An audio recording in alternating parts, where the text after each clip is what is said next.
Assalamu alaykum, ekran oldidagi hurmatli ko'ruvchilar. Sog'lom hayot programmamizning 19-sonini ko'rishinglarni qizg'in qarshi olamiz. Men Fatima Hasan. Zukam tariximizdan bugungi kungacha insonlarda izchil ko'rilib kelayotgan bir sog'lomlik masalasi. Zukam odatda hammamizga normal tuyuldi. Ve bu cihetden nurgulgan ahvallarga sal qaraymiz. Mesela hazır bolsa qish fasli qadam qo'yyapmiz. Fasl almashganda mayli cho'nglarda bo'lsin va yoki bolalarda bo'lsin zukam bo'lish nisbati eshib menyotadi. Biz bu munosabat bilan zukamning turlari va sog'lomligimizga ilib keladigan ta'sirlari, nimalarga diqqat qilishimiz kerakligi qatorliq masalalar haqida maslahat so'rash uchun Anqara Yildirim Beyazıt Universiteti o'qituvchisi doktor Namatjon Mehmet Efendi'ni programmamizga taklif qildik. Qimmatli vaqtingizni chiqarib programmamizga qatnashib berganingiz uchun ko'p rahmat. Sizlarga rahmat. Unda xo'sam shu udullam kirib kelsak, avval bizga shu zukam degan nima? Biz bu zukamni bir jiddiy bir kasallik deb qarashimiz kerakmi? Shu zukamninki tushuntirishini bir tushuntirib bergan bo'lsangiz. Assalomu alaykum. Bayağı sizde ötepiklendik zukam hamma xalq ichida bilingan yuqumli kasalliklarning biri. Mayli kichiklarda olsun, cho'nglarda olsun, bo'libmi shu kuz faslining kirishi bilan ertiyaz qadar davom qiladigan kasallik. Albatta bu kasalliklar hammadan davomli anglagan yoki o'zimiz har yili bir qatim bu kasalliklar bu viruslar yuqumlanganligimiz uchun az to'la bu kasallikdan xabarimiz bor. Hamda tafsiliy bir ma'lumotga ega bo'lish uchun qisqagina bu programmani o'rlashtirishni to'g'ri tepibsizlar. Albatta, nurg'ulg'an qarindoshlarimiz zukamni intayin oddiy qaraydigan, zukam degan bir hafta davomlashib ham saqayib ketadigan deydigan ba'zan xato ko'z qarashlar bor. Amaliyotda zukamga vaqtida tadbir olmasak, agar sal qaragan bo'lib qolsak, o'limga sabab bo'lish ehtimoli bor. Şunlukla zukam degan nima degan vaqtimizda, zukam deganimiz shu virus sababidan insonlarniki nafas yo'linish, nafas sistemasiga hujum qilish orqali bo'libmi, kekirdak, ondan keyin o'pka, burun yo'llariga hujum qilish orqali paydo bo'lgan bir xil yuqumli kasallik bo'ldi. Endi bu kasallikni hammaylar bilamiz, zukam deb atab kelamiz. Lekin bu biz davomli deyotgan zukam va sabab bo'lgan asosli shu influenza virus yoki influenza deb ataladi. Bu xil virus asosli ko'p ko'rilgan virus. Albatta bu viruslarniki turmi intayin ko'p. Yoki bizning xalq tilida aytib aytgan chog'da zukamning turmi intayin ko'p. Tarixdan bu yan hozirga qadar to'xtamay bu viruslarniki turi o'zgarib menyotadi. Undaki yangi turlar paydo bo'layotadi. Hozirgi vaqtda bilan yaşayotimiz Xitoy virusi, yani bunu xalqlar aytgan chog'da bu bir zukamning turi. Yani bizning asosiy to'xtalganimiz shu influenza. Xalq ichida eng ko'p tarqalgan yoki biz davomli deb aytadigan zukam bo'ldi. Bu zukamniki turlari ayni vaqtda İspaniya zukam yoki virus deb intan ko'p tarqalgan, nurg'ulg'an necha million odamniki o'lish sabab bo'lgan eng chong tarixdagi vabaniki biri. Hozir uni degan qolsa hozir Xitoy virusi deb kelyapti tarixda. Undan qolsa shu ko'pincha viruslar shu zukamlarning kelish manbasimi chong viruslar Xitoy. Bunun birisi shu Osiyo zukami deb ataymiz. Bu masala Xitoydan kelib chiqqan. Keyingi Fujian, Hong Kong, ondan cho'shqi zukami, qush zukami, İngiliz zukumi degan o'xshash nurg'ulg'an turi bor. Endi xalq ichida eng ko'p bildig'ini buning ichida yoki ang'ini o'sha cho'shqi zukumi, qush zukumi, bunga hozirgi Xitoy virusi. Albatta hozirgi virus chiqqandan keyin ba'zan xalqlar bunga bu qanday bo'lg'idi deb o'qish orqali İspaniya virusining bir ayni vaqtda intayin ko'p tarqalganligi, nurg'ulg'an odamning o'lishiga sabab bo'lganligini o'rgandi. Endi bu shuning nuqtai aytgan chog'da bu zukamniki xalq ichida aytilgan zukamniki turi intayin ko'p. Albatta ba'zan zukamlar necha million odamniki o'lishi sabab bo'lgan. Hozir ham shunday qilyapti. Shunlashqa zukamni oddiy bu zukam deb sal qarashga bo'lmaydi. Ko'p rahmat. Endi siz abay özünüz dep ötdünüz. Angliya zukumi, qush zukumi, cho'chqa zukumi har xil bunun türlerining borligini. Endi mushu zukamninki turlari bilan azroq tanishish bilan birga, bularninki alomatlari bir-birisiga o'xshash bo'lamdi. Qaysi xil alomatlar bo'ldi? Yoki hammasininki tamoman butunlay bir xil alomati bo'lamdi degandek mush masalalar ustida to'xtalgan bo'lsak. Bunda bu zukamniki ko'pincha alomatli bir-biriga bek o'xshab ketadi. Masalan, hozirgi eng chong masalalarniki birisi shu. Biz davomli deb o'ylayotgan zukamniki alomatlari mush Xitoy virusida bo'lganlarning zukam asosan o'xshab qoladi. Shundan so'ng nurg'un odamlar qaymoq qilib men zukam bo'lgan o'xshamamdiman yoki bo'lmasa Xitoy virusi bilan shug'ullangan o'xshamamdiman deb bilinmaydigan ahvollar ko'p. Yani başka zukamlar yoki boshqa virusni deb o'tsakmi, cho'chqa zukami deymiz, qush zukami deymiz yoki boshqa zukamlarni ko'pinchasiniki alomatlar asosan o'xshab qoldi. Lekin bu alomatlarga ko'pincha vaqtda o'rtaqlik qaysi degan vaqtda yo doim biz uchraydigan alomatlar qaysi degan vaqtda bularniki bilsam shu muskul og'rish, yuqori qisminiki yuqorilab ketish, undan keyin bosh og'rish, sovuq terlash, nefes yo'lidagi siqilish yoki nefes yo'lida nefes olarkan qiylanish, uning quruq yo'tal. Ondan başqa burunniki eqish yoki burunniki to'sib qilishi, andiki charchash, harg'inlik his qilish, ishti so'rash ba'zilarda, undan keyin shu maydisi, ko'ksa og'rish, qusish ahvollar ko'pincha yuz berdi. Bu alomatlar asosan boya deb o'tib ketgan zukamlarda asosan degandek o'rtaq yuz beradigan alomatlar.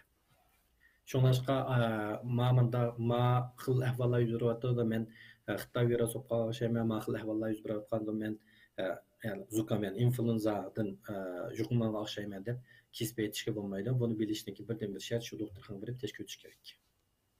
Ko'p rahmat. Haqiqatan mush yaqinlarda shaxsan men o'zim uchirdim bu masalaga. Tamtid etolmaydiganligimni his qilgandan keyin acaba men tekrordimi yana shunday korona bo'lib qolgandimmi degandek mushkil fikrlar kallamga kelganmi bo'ldi. Tekshirsak amaliyotda undoq emas ekanmiz. Bu masalada diqqat qilmasak bo'lmaydigan darajaga yetib qolibmiz amayla. Ammo shu zukam qaysi fasllarda ko'proq ko'rildi? Mush haqda to'xtalgan bo'lsak, normalda xalqimizning kallasiga qish fasli bilan kuz fasli keldi. Amaliyotda yozdimi zukam bo'lib saqaymay uzun muddat mushu zukamning ta'siridan yashaydigan insonlar bor. Mushning uchun ham qaysi faslda ko'proq ko'rildi? Biz qaysi faslda bekrak diqqat qilishimiz kerak mush haqda to'xtalsak? Endi zukam shammaylan bildigandagidek amaliyot xalqning deganim to'g'ri. Kuz fasli kirishi bilan ertiyaz fasliniki oxirga davom qildi. Ve şu 3 faslda kuz, qish ve ertiyazda en ko'p uchraydi. Albatta bayaz degandek yoz faslida ba'zi insonlarda zukam bo'lib qilish ahvoli bo'ldi, lekin zukam bo'lganlarniki nisbati intayin az. Asosiy ko'pincha yuz beradigan ahvol shu 3 mavsumda bo'ldi. So'g'oq havoning boshlanishi yoki havoning izbas bo'lishi bilan bu virus o'rtaga chiqdi va kasallik insonlarga hujum qildi. Shuningdek, shu kuz fasli kirishga boshlagan vaqtda bizning kichikimiz deydigan qalin kiyinib ol, havo o'zgarib turdi, kasal bo'lib qolsa, zukam bo'lib qolsa deb. Nima desa bu kasallik tarix bek uzun bo'lganligi uchun asosan hammadan bu kasallikka tafsili o'qimasmi, qanday chiqdi, qanday vaqtida evji chiqdi, qanday qancha buni oldini oldi, az to'lanmadimniki xabari bor. Shuningdek, shu 3 mezgilda yoki 3 faslda alohida diqqat qilish kerak. Ko'p rahmat. Ama işte deb aytib o'tgandim, zukam bir jiddiy kasallik deb qaralandi deb. Endi bu keyin buningki kasallikligi hatto siz oxirida o'limjil bo'lish ehtimolligimi, o'limni olib kelish ehtimollig'i borligini deb aytdingiz. Undan so'ng zukam hayotimizda, ya'ni sog'lomligimizga boshqa xil agashma kasalliklarni olib kelamdi. Zukam odatda bir hafta ichida agar doğru almasaqmi, saqib ketish ehtimoli cho'ng. Fakat bunun ailede zukam karşı, virüs karşı yemek-içmekni ko'proq iste'mol qilsak, saqib ketamiz. Hem adet ko'pincha vaqt aşınamı qilamiz.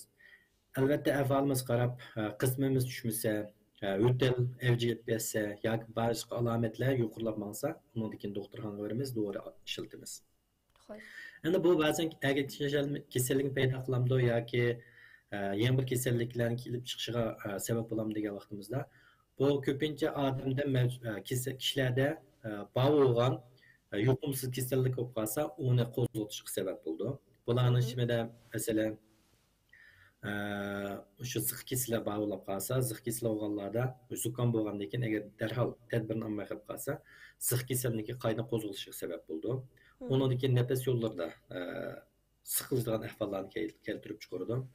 Eğer bo'lgan chog'da pnevmoniya degan, ya'ni o'pka yallig'iga qadar elib berishi mumkin. Chunki shu o'pka yallig'i sababidan o'lib ketganlarning soni marjili az emas dunyoda.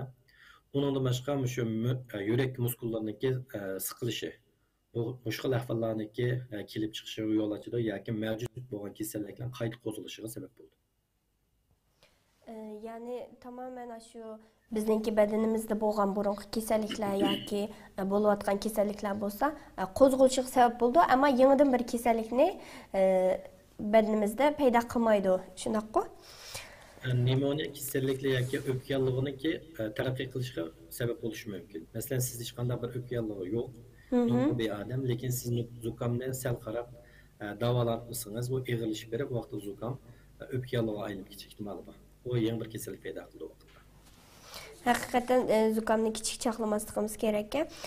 Endi shu zukam uzun davomlashgan muddatda oxirida hayotimizga o'lim xavfi elib kelish ehtimolli qanchalik, ya'ni buni nimalarga diqqat qilishimiz kerak? Masalan, burun kichik vaqtlarimizda anglaydik, zukam boshda zukam bo'lib keyin kezik bo'lib qolibdi deb. Bu kezik degan gapdan ki ma'nosi men bu yaxshi tushunib ketmayman, ammo zukam sababli hayotidan ayrilgan ko'p odamlarning hikoyasini anglagan. Bu shaxtda to'xtalsak, zukam haqiqatan bizning hayotimizga shtaq o'lim akilish ehtimoli bormi zukamning? Albatta, bayaman degan masala shu. Agar zukamni vaqtida davolmay qolib qolsak, bu taraqqiy qilib o'pkaga bevosita ta'sir ko'rsatadi, chunki nafas yo'liga ta'sir ko'rsatadigan bir virus. Shunlashqa nafas yo'lida ba'zan yuqumli kasallik paydo qildi, undan keyin nafas olishda qiylandi. Bu eg'ilish bo'lgandan keyin endi az xarakterlik o'pka yallig'iga aylangandan keyin bu o'pka yallig'i kelgisi o'limga sabab bo'lishi mumkin. Yoki o'xshash vaqt ichida bu agar virus avjib ketib qolsa, undan keyin yurak muskullarining tiqilmasi paydo bo'ldi. Buni o'limga sabab bo'ldi. Haqiqatan bu yerlar qo'rqinchli ekan.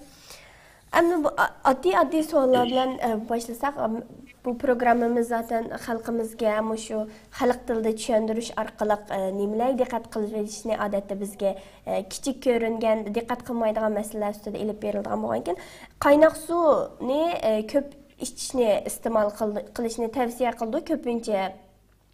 Mayli doktorlar bo'lsin, mayli oilada bo'lsin. Bu vaqtda masalan bir qiz menga dediki, "Men qaynoq suvni ko'p ichishni tavsiya qildi, lekin men qaynoq suvni ko'p ichgan siri o'zimni saqaymay texmo'ylaqi nacharlashib ketib qolgandek his qilyapman" deb shu gapni qildi. Bu qaynoq suvni ko'p ichishni tavsiya qilish hamma odamning badaniga mos kelamdi. Bu to'g'ri bir usulmi? Bular bu zukam bo'lgan vaqtida bu tadqiqot orqali isbotlab bo'lgan narsa, o'sha illiq suv yoki illiq meva suvi ko'pincha vaqtida illiq suvni tavsiya qildi. Illiq suvni ichishda vaqtida nafas yo'lini rahatlatadi. Masalan, qonni rahatlatadi. Undan keyin zukamniki ba'zan alomatlariniki eg'irligini asl chiqib foydasi. Masalan, o'til bayadida quruq o'til. Quruq o'tilga vaqtimizda masalan illiq suvni ichib yegandan keyin quruq o'tilniki darisi aslatli bo'ldi. Shunlashqa zukam har qanday bir odamga to'xtamay deydiganda shu illiq suvni ko'p iste'mol qilish. Illiq suvni ko'p iste'mol qilganda bayaman deb o'tib ketgandek shu zukamniki ba'zan alomatlariniki darisini aslatishga jiq foydasi bor. Shunlashqa har qanday bir zukam bo'lgan odam illiq suvni ichsa tamoman bo'ldi, u kasalliklarniki eg'ilishga sabab bo'lmaydi. Ko'p rahmat. Endi biz zukamning oldini olish uchun nimalarga diqqat qilishimiz kerak? Oilada nimalarni qilishimiz kerak? Hozir nahmu shu zukamning pasligiga kirib qoldik. Hammamiz ko'pinchamiz degandek mushno bilan nima qilyapmiz? Oldini olish uchun diqqat qilishga tegishli bo'lgan omillar haqida to'xtalib o'tgan bo'lsak. Bunda oldini olishda zukam bu bevirus sababli o'tirib chiqqan bir kasallik bo'ldi. Uning uchun oldindan tozalik intayin muhim. mayli kişilik tazılık olsun, mayli ki aile tazılık olsun, intihar mühim orundurdu. Şunlaşqa zukamda yana o'xshash deydigan narsa nima degan chog'da shu qo'lni pat-pat yuvib turish. Undan keyin amal va odamchiq yerga bormaslik. O'sha Xitoy virusini o'xshash shuni deyapmiz. Masalan, Şunda. Xitoy virusiniki yuqumlanish usuli shu. O'sha havo orqali yuqiladi. Havo qanday yuqiladi degan chog'da o'sha virus bilan yuqumlangan odamniki og'zidan tushib kelgan chog'da, o'tib kelgan chog'da, gap qilgan chog'da og'zidan chiqqan damchilarniki, boshqa bir odamniki nafas yo'li orqali og'zi, burun yoki ko'zga kirish orqali yuqumlanadi dedik. Bu bizning davomli qilayotgan zukamniki yuqumlanish usuliga o'xshash. Şunlaşqa bunun da aldın el tədbirisine yanına oxşaydı. Hı Şunlaşqa hı. kişilik aile tazlığı dikkat kılış gerek. Onun deyken muş mümkün olsa maske takaş gerek. Bulap mı muş zukam boğan kişiler sırt çıkanca amanla çokum maske takaş gerek.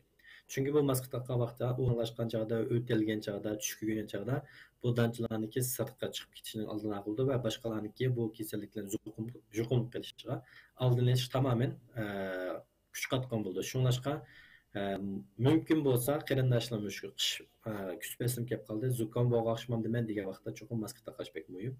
Undan keyin mümkün bo'lsa shu chiqargan bayarni uzun turish kerak. Hı hı. Yemek içmek alayda diqqat qilish kerak. Shu virus qarshi iqtidori bo'lgan meva va suyuqliklarni ko'proq iste'mol qilish. Buning ichida hozir hozirgi vaqtda apelsin'deki vaqti hozir limon vaqti bularni ko'p iste'mol qilgan chog'da vitamin C intayin ko'p. Buni virus qarshi uruli va undan boshqa zencevil, samsak, piyoz. Zencevil, samsak, piyozni bizniki kunlik turmushimizda biz ko'p iste'mol qiladigan ko'ktatlar. Shunlar bularni ko'p iste'mol qilish intayin muhim. Lekin meyada deb eng muhim nuqtalar var. Biz har qanday vaqtda har qanday bir kasalliklarda xatarlik ostidagi guruhlar var. Bunun içinde zukamda xatarlik grupdagilarning biri 5 yoshdan kichik bolalar, 65 yoshdan cho'nglar. Bular xatarlik guruh ostida bo'ldi. Shunlashqa 5 yoshdan kichik bolalar bo'lgan oilalar yoki 65 yoshdan cho'nglar bo'lgan oilalar buni alohida diqqat qilish kerak. Undan keyin shu uyning havosini almashtirishga sal qarash qilmaydi. Hozir havo sovup qoldi deb biz derazani chingaytirib olgan bilan, Şunda. masalan, uyning ichidagi havo sirtidan pak havolar almashmay qolib qolsa, bu virusning kuchayishi sabab bo'ldi. Bu ayrim bir narsa. Ikkinchisi shu yuqumsiz kasallik bo'lganlarga bek diqqat qilish kerak. Yuqumsiz kasallik bo'lgan deganda shunda masalan shakar kasali bo'lgan, undan keyin yurak kasali bo'lgan, Hı hı. undan keyin shu hazm qilish yo'llarida masala bo'lgan, jigar, undan keyin o'pka yo'llarida, o'pka organlarida masala bo'lgan kişiler bunu alayda diqqat qilish kerak. Chunki bu xil yuqumsiz kasallik bo'lgan insonlarda yuqum bo'lgandan keyin esli bo'lgan kasalliklarni ig'irlab bo'lish ehtimolligi cho'ng. Shunlashqa bu xatarlik guruh ostidagi insonlar hisoblanadi. Undaki immunit kuchi az yoki ojiz bo'lgan insonlar. Hı hı. Bu insonlar kim degan chog'da shu yurak kasali bo'lgan yoki yurak kasali davolash elib berayotgan. Undan keyin yuqumli kasallik bo'lgan. Masalan, AIDS o'xshash yuqumli kasal bo'lgan insonlarniki immun sistem kuchli bo'ldi. Undan keyin organ almashtirgan insonlar. Masalan, börek, jigar o'xshash börek organ almashtirgan insonlarniki immun sistemi kuchli bo'lmaydi. Shunlashqa bularni zukam bo'lgan chog'da alohida diqqat qilish kerak. Undan başqa shu tuberkulyoz bo'lgan insonlar shu. Tuberkulyoz bo'lgan insonlar yoki tuberkulyoz bo'lib davolanayotgan insonlar alohida diqqat qilish kerak. Chunki bu xil davolash ilib borayotgan insonlarning immun sistemasi ojiz bo'ldi va zukam bo'lgan chog'da bu tuberkulyozni texim eg'ilib ketishga sabab bo'ldi. Hı hı. Undan başqa semizlik kasali bo'lganlar. Semizlik kasali dema oldin qatdan bir leksiya deb o'tib ketgan. Buniki darajasi bor. Shu beden ko'rsatkich 40 dan yuqori bo'lib qolsa bu zukam bo'lish ehtimoli boshqa normal insonlarga qaraganda yuqori bo'ldi deb yangidan tadqiqot natijasi chiqdi. Shunlashqa semiz shu beden ig'irlik ko'rsatkichi 40 dan yuqori bo'lganlar alohida diqqat qilish kerak. Uni boshqa tamoq yeganlar. Tamoq yeganlar zukam kasali uchun xatarli guruh hisoblanadi. Hı hı. Chunki buniki yaqinda tadqiqot natijasi e'lon qilindi. Tamoq yeganlar zukam bo'lgandan keyin zukamniki ig'irlashib uzun sürüp gitganligi va tamoq chekkanligi tamoq chekmaydiganlikda zukam bo'lish ehtimoli texim yuqoriganligi. Endi bular alohida diqqat qilish kerak. Haqiqatan biz diqqat qilish tegishli bo'lgan ahvollarni aytib ko'pga. Endi shu oilada tayyorligi bo'lgan tabiiy retseptlarning başta meyve suyu dediniz, qaynoq suv dediniz. Uningdan boshqa yana biz tayyorlay oladigan retseptlar bormi? Masalan, samsaqni bir qitim menga bir sestra qiz açtıq degende samsaqni tishlab chaynablam yutib olsangiz, ashumu zukamning nimasini bak tezlam qaytirdi, yallig'ini yaxshi bo'ldi deb ashtagan. Mushuning o'xshash yana oddiy retseptlar bormi biz qo'llana oladigan? Aslında biz ailede meden qila oladigan retseptlarning birisi shu samsaq. Samsaq intayin oddiy, lekin haqiqatan samsaq intayin kuchli, virus qarshi kuchi. Shuningdek samsaqni bo'lsa yuplam tishlab yesak, bu eng yaxshisi. Ben bunu yemeydim deb qalsaq, onu jiqroq selib, suv qashqa selish kerak. Suv qashqa, zencefil, samsaq, piyoz. Bu uchuniki kuchi haqiqatan yuqori. Buni sel normaldan jiqroq selib, ta'min bekrak chiqarib, buni iste'mol qilsak, buniki alayid cho'ng roli bor. Yoki bo'lmasa, zencefil bilan samsaqni to'g'rab, undan keyin qahva demlagan kichik bardaqlar ko'rishga bor. Onu da kaynatib, bir 2 stakan su bilen rengi daha seriq qo'ygan qadar qaynatgandan keyin, yani 10 minut aşında holat keldi. Onu ichib bersak, uni alayid cho'ng roli bor. Mumkin qadar masalan bir kunda 1-2 stakan ichib bersak, agar kesili bog'lab qolganlarga darhol unum ko'rsatadi. Kesili bo'lmaganlar ichib qolsa-mu, buni oldini olishga alayida foydasi bor. Bizning qish vaqtida hech bo'lmasa shu zencefil chayni ishkil bo'ldi.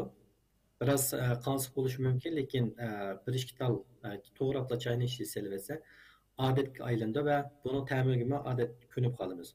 Bu Xitay virusunun aldırılış üçün faydası var ve adetki bizden davatqan bu normal, pesil karakterlik zukamdan aldırılışın tamamen faydası var. Onunla başka meyvelerin içinde şu apelsin, mandalina deyimiz. Bununki rolü intayin köp. Lekin bunu iste'mol qilishda diqqat qilgan bir narsa, mandalinani yegandan keyin, yeb bo'lgandan keyin cho'qim bir stakan illiq suvni ichib o'tishimiz kerak. Chunki buniki yeyapti, ko'pincha odam deydi, meni gelim og'rib qoldi deydi. Shuningdek bu gel og'riqniki oldini olish uchun nima qilamiz deganda mandalina yeb bo'lgandan keyin cho'qim 1 yoki 2 bardoq illiq suvni ichib o'tsak, bu gel og'riq bo'lishining oldini ma'qul bo'ldi va shundaqla zukamniki olinishi tamoman mandalina yoki bu limon orqali oldini olish mumkin. Köp rahmat. Endi şu zukam bo'lib qolgan vaqtimizda burnimiz eqish, anandan keyin burnimiz bitib qolish, nafas olish masalasida nihoyat qiynalamiz. Bu xil ahvol ostida dorixonalarda bizga chachadigan bir dori berdi ekan. Shaxsan men bir necha kun ichida o'zim ishlatdim. Lekin o dorini chashgandan keyin burnimning ichida qattiq bir og'riq his qildim. Anandan keyin qulqimni og'riydigan bo'lib qoldi. Bu xil ahvol ostida ashundaq dorilarni ishlatmay turib o'zimiz mush xil zukamning alomatlarini pasaytkil bo'ladigan boshqa xil usullar bormi? Odatda burun itib qilish yoki burunni eqish ikki xil ahvollar yuz berdi. Burun itib qolgan vaqtida ko'pincha masalan burunni yo'l tutish kerak. Pat-pat burnimizni chayqab turish kerak. Buni yo'l etishniki bir yo'li. Buni hammalar qila oladigan ishlarniki birisi. Onundan keyin burnimizni ancha-muncha tozalab turish kerak. Eng oxirida albatta doktorxonalarga boradigan pis-pis bor, burnini siqirgan, nafas yo'lini ochadigan. Unikimi roli bor, lekin ba'zan ba'zi odamlarga yaxshi kelmaydi. Masalan, sizga dedingiz aynan burnim og'riydi, qulqim og'riydi ahvollar yuz berdi deb. Bunday ahvollar yuz beradi. Shuningdek buniki shu normal oila biz qila oladigan ishimiz pat-pat burnimizni suvda chayqab turish. Onundan keyin mümkün kadar burnimizni yo'l tutishga tirishish kerak. Eng muhimi bunun yana o'xshash narsalar shu illiq suvni ko'p ichish kerak. Illiq suvni qancha ko'p ichgansa burniga ichilishiga foydasi bo'ldi. Endi bu burunni to'zlab qilish uchun qiladigan ishlar. Endi burunniki oqirganlar uchun qanday qilamiz degan chaqda bu o'xshashlar avvarsizlik. Buning uchun yana o'xshash bizning tavsiya qilamiz shu illiq suv. Illiq suvni ko'p iste'mol qilish. Uniki mumkin bo'lsa shu voda biroz tutish. Voda tutgan vaqtimizda burnimizni iqishga oldini oladi. Qanday qilamiz degan chaqda masalan chaynakni o'choqqa qo'yib turib, undan chiqqan havo Bunun yanına kelip durup, yani yakın kelip, yani yüzümüzün köydürülüş alayda kalış gerek. Bunu sakaraş olmaydı. Şu onun yanına beklek tutsak, burnumuzun ilk ki sütünü asıltıdı. Yan bir xil tədqiqatda yaxın işləpdi. Şu açıq yeyişmi bununki toxtaşınınki aldın alıya asıltıdı deb. Dediğiniz ziyade açıq tamaq yeyiş. Bunun için mesela suyuqaş qilgan chaqda bek açıq qilib etish qilgan vaqtida bu açıq narsalar amaliyotda burun texim chizildi ayni vaqtda. Lekin Şundaq. to'xtagandan keyin tamoqdan keyin 5-10 daqiqadan keyin burunninki iqishini asosan kontrol qilgan bo'ldi ekan. Ko'pincha odamlarda bu xil ahvollar bo'libdi, tadqiqot qatnashganlarda. Buni sinab baqsimi bo'ldi. Ko'p rahmat. Haqiqatan yaxshi nima ekan.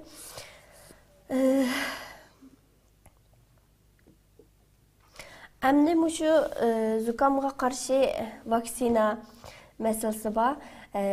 Вакцина азыр Xitay virusu qarşı urğuzub atqan vaksinalar var. Әмді мұшы зукамнан ayrım vaksinalar болды ekan. Əlbəttə bunu sizlər texmi yaxşı bilisizlər. Muş xil vaksinalarni urğuzuşni tavsiya qilamsiz. Və muşu vaksinalarni urğuzgandan keyin haqiqatan bədenimizdə muşu zukamga qarşı boldigan nimalar küçüyəmdi. Uzun müddət zukam bolmaydigan ahvollar ko'rilamdi mush haqda to'xtalsak. Hozirgi eng cho'ng tartishma mushu. Chunki nurg'un odam deydi, men Xitoy virusiga qarshi vaksina urg'izdim, shundan so'ng zukam urg'izmasam bo'ldi deb. Türkiye'de var en çok tartışılan noktalarından biri. Yani birisi diyor, onu uğranın faydası yok. Xitay virüsüne karşı zukam demenin vaksinin faydası yok. Şunlaşka vaksin olması gerektiğinden iki grupta tartışılan. Bir ders aldılan aydınlaştırılış gerek. Xitay virüsü uğran vaksin bilen zukam uğran vaksin çıkın vaksin. Çünkü ikisi oxşmaydan virüs. Şunlaşka Xitay virüsü men vaksini uğradım. Şunlaşka ma virüsün aldığını alalaydı diş hata. Çünkü bizim aya davatlan toxtumay xalqçı davatlan zukam influenza virüsünün kep çıkıp dedik ya. Şu influenza virüsü karşı ayrım vaksini var. Bunu hem medemge emez, ben şahsen şu xatarlik grupudagilarga uğuluşunu men tavsiya qilaman. Mesela her qanday bir sozulma xarakter bo'lmagan, immunisitesi aciz bo'lmagan, bunundaki yaşı 5 yaşdan kichik bo'lmagan, yaşı 60 yaş 5 yaşdan cho'ng bo'lmagan, bunday odamlarniki urush kerak, lekin bu o'rta yoshdagilar, yoshlarniki urushniki pek hojatim yo'q. Chunki bayağında deb o'tib ketdim, odat hech qanday dori yemayman, bir hafta ichida saqib ketishni ma'lum bor. Endi bu vaksina o'zishini qaror qilish albatta doktorxonaga borgandan keyin doktordan tavsiya qildi. Agar kasallik bo'lib qolsa, ular o'zishni tavsiya qilmaydi.